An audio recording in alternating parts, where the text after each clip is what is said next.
from time to time, or have been known to. It actually goes all the way back to the very beginning of ballooning. You see, the Chinese did drawings of ballooning. I mean, you can go look this up on the internet. I might have my dates. I believe you. I believe you. I believe. So there was a pair of brothers that saw some of these, and they said, we can build this deal. This goes back to 1783. Is that about right? 1781. They probably started on this deal. Got the idea, So they started building these paper balloons, and they actually believed it was the smoke that made them fly.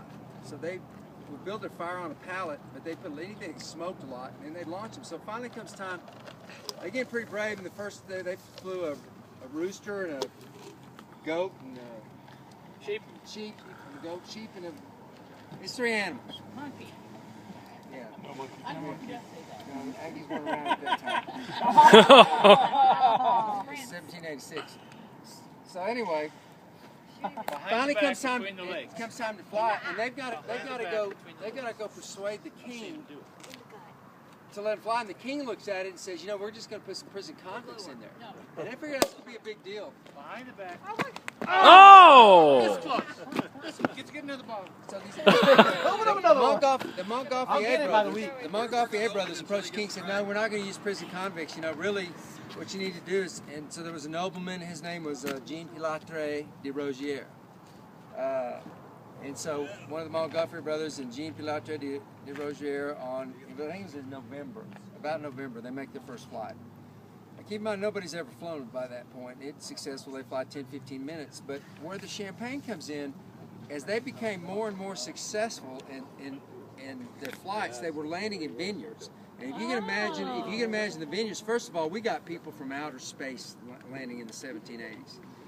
So they quickly discovered if they carried a couple of bottles of sparkling wine or sparkling champagne from the area with them and offered it to the landowners, one, it was appeasing for the crops that they were tearing the hell out of.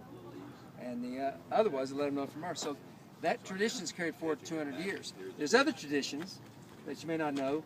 Jean-Pilatre de Rozier. Pilatre is the base word. It is where the word for pilot comes from. And so it actually comes from a balloonist. I won't share the rest of it, but what we do is we toast after we fly, and it goes like this. The winds have welcomed you with softness.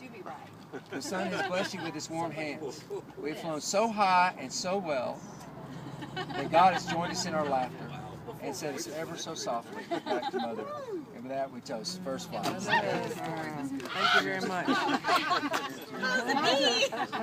The bee. Oh, thank you. That's plenty. Thanks and giggles. And we have some chocolates over here. Yeah, he didn't